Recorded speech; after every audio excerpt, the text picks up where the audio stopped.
কয়লার দগদগে আগুনে পুড়ছে লোহা, আর হাতুড়ির পর হাতুড়ির আঘাতে তৈরি হচ্ছে কোরবানির পশু জবাইয়ের দা, বটি, ছোট বড় ছুরি আর চাপাতি। বছর ঘুরে কোরবানির ঈদকে সামনে রেখে কামার পাড়াগুলোতে কাজের চাপ বেড়ে যায় কয়েক গুণ বেশি।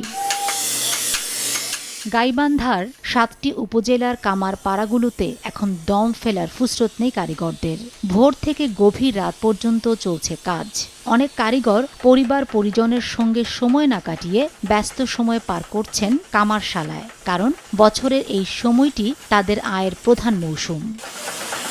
তবে আনন্দের মাঝেও আছে কিছুটা দুশ্চিন্তা। বেড়েছে লোহা ও কয়লার দাম। কাঁচামালের দাম বাড়লেও সেই অনুপাতে বাড়ানো হচ্ছে না পণ্যের দাম। ফলে বাড়তি শ্রম দিয়েও লাভ কমে গেছে কারিগরদের। তবে লাভের খাতা ছোট হলেও কোরবানি দাতাদের চাহিদা মেটাতে দিন রাত এক করে কাজ করছেন কামাররা। সকালে সূর্য ওঠার পর থেকে শুরু করে গভীর রাত পর্যন্ত জ্বলছে কামারশালার চুল্লির আগুন।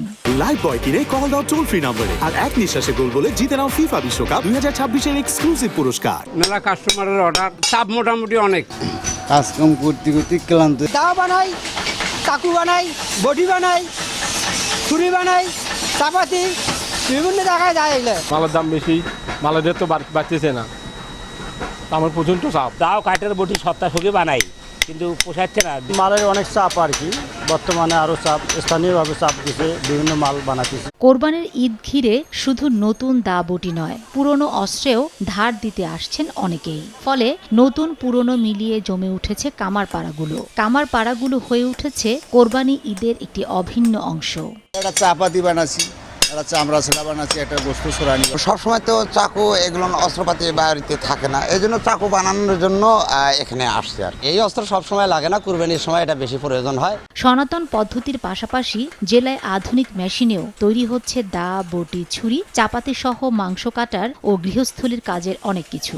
এতে যেমন সময় বাড়ছে, তেমনি বাড়ছে উৎপাদনও। উৎপাদিত এসব পণ্য যাচ্ছে দেশের বিভিন্ন এলাকা ও দেশের বাইরেও। লোহার দামটা কিছুটা বেড়ে যাওয়ায় তাদের ব্যবসাটা একটু আগিয়ে নিতে বেগ পেতে হচ্ছে তাদেরকে। তবু তারা ধরে আছে, যেহেতু তাদের এটা পারিবারিক ব্যবসা এবং ভালো আছে। এবং বেসিক জেলাকার যেটা গাইবান্ধার পক্ষ থেকে তাদেরকে সবসময় সহযোগিতা করা হচ্ছে, প্রশিক্ষণ এবং লোনের পাশাপাশি আরও যে সহযোগিতাগুলো আমাদের আসবে আমরা তাদেরকে দিয়ে থাকবো। জেলায় 2টি আধুনিক কামারশালা সহ প্রায় অর্ধশতাধিক সনাতন পেশার কামারপল্লী রয়েছে। সময় সংবাদ, গাইবান্ধা।